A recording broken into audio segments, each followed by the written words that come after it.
ఎన్టీఆర్ గారి God of war cinema నుంచి ఒక క్రేజీ అప్డేట్ రావడం చూసాము. సో మరి ఈ సినిమాకి సంబంధించి ఎలా ఉండబోతుంది, త్రివిక్రమ్ గారు ఏం ప్లాన్ చేశారు, గతంలో ఇదే సినిమాని అల్లు అర్జున్ గారు చేయబోతున్నారని చెప్పేసి వార్తలు రావడం, ఆ ప్రచారం జరగడం మనం చూసాం.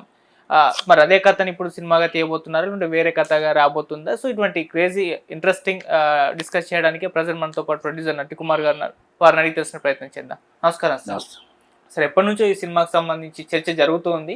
అంటే వాళ్ళు అఫీషియల్గా ఎప్పుడు అనౌన్స్ చేస్తారని వెయిట్ చేస్తూ ఉన్నారు కూడా. గతంలో మనం చూసాం అల్లు అర్జున్ గారి సినిమాలో హీరో అని, ఎన్టీఆర్ గారి హీరో అని చెప్పేసి ఆ చర్చ జరిగింది. సో ఫైనల్గా ఎన్టీఆర్ గారు అని చెప్పేసి కన్ఫర్మ్ అయిపోయింది. మరి ఏంటి, ఎలా ఉండబోతుంది గాడ్ ఆఫ్ వార్? మీరేం చెప్తారు సార్ సినిమాకి సంబంధించి? ఇప్పుడు అల్లు అర్జున్ గారి సినిమా త్రివిక్రమ గారిది నెక్స్ట్ ఉంటుంది అనుకున్నారు పుష్ప తర్వాత. అయితే ఆయన ఇప్పుడు నేషనల్ స్టార్ అయిపోయాడు.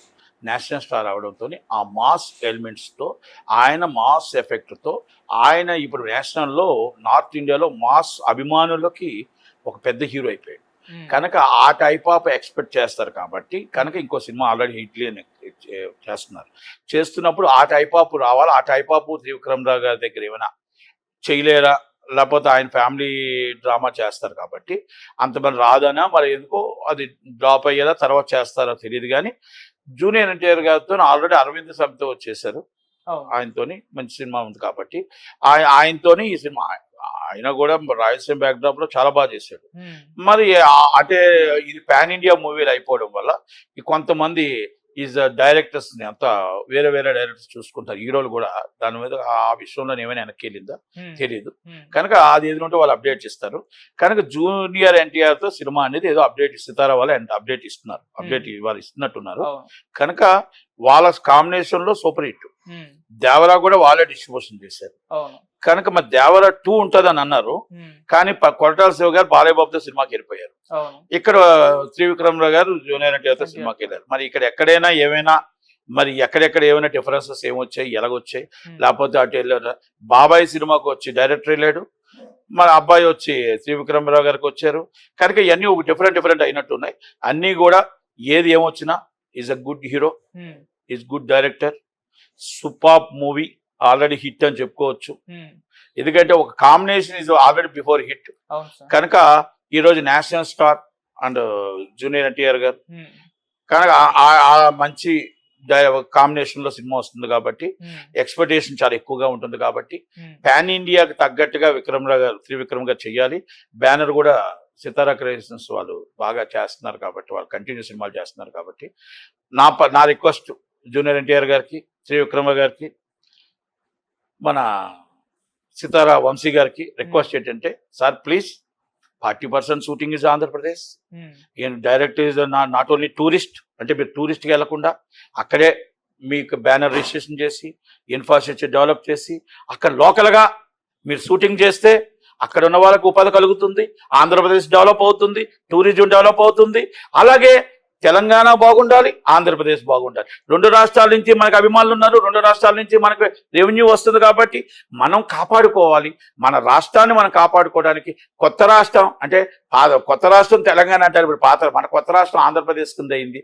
కనుక ప్లీజ్ ఎంకరేజ్ అండ్ ఆంధ్రప్రదేశ్ ఇప్పుడు స్టార్ట్ అవుతుంది కాబట్టి మిమ్మల్ని అందుకనే అక్కడ ఇక్కడ 2 దిక్కులా కూడా లొకేషన్స్ ప్లాన్ చేసుకొని మీరు టూరిస్ట్గా వెళ్లకుండా అక్కడున్న టెక్నీషియన్స్తో, అక్కడున్న లోకల్ పీపుల్స్తో, అక్కడున్న వాళ్ళతో మీరు షూటింగ్ చేసి వాళ్ళకు ఉపాధి కలిగించేటట్టు, ఇన్ఫ్రాస్ట్రక్చర్ డెవలప్ అయ్యేటట్టు, అక్కడ ట్యాక్స్ కట్టేటట్టు జూనియర్ ఎన్టీఆర్ గారు, త్రివిక్రమరావు గారు, నాగవంశీ గారు ప్లీజ్ ఫస్ట్ మీ సినిమాతో స్టార్ట్ చేయమని. బాలయ్య బాబు సినిమా ఓపెనింగ్ చేశారు, మీరు ఓపెనింగ్ తెలంగాణలో చేసిన, ఆంధ్రాలో అక్కడ కొంత షూటింగ్, ఇక్కడ కొంత షూటింగ్, 2 షూటింగ్లు దగ్గర నడిపించగలరని, నడిపిస్తారని. ఎందుకంటే 2 రాష్ట్రాలకు మీకు అభిమానులు ఇద్దరు 2 కళ్ళు కాబట్టి దయచేసి మా ఆంధ్రప్రదేశ్ డెవలప్ చేయాలని, ఆ ఇండస్ట్రీ కూడా డెవలప్ అవ్వాలని కోరుకుంటూ థ్యాంక్ యూ.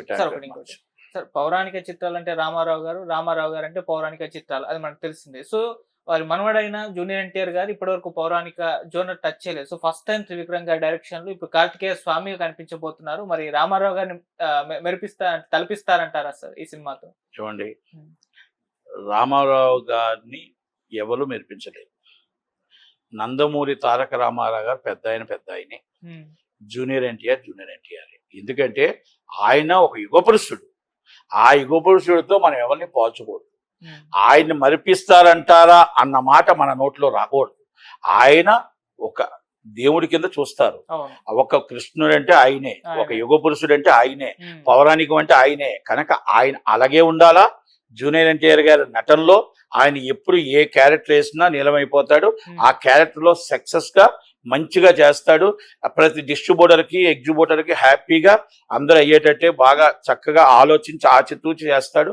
త్రివిక్రమరావు గారి సపోర్ట్ తో, అలాగే నిర్మాత కూడా వాళ్ళంతా కూడా మంచి కాంబినేషన్ లో బాగా జరుగుతుంది. కాబట్టి ఈ సినిమా బాగుండాలని, డిస్ట్రిబ్యూటర్ బాగుండాలని, నిర్మాత బాగుండాలని, ఎగ్జిబ్యూటర్ బాగుండాలని, is the biggest short time cinema తీసి రిలీజ్ చేయాలని కోరుకుంటూ సెలవు తీసుకుంటాను. Thank you so much.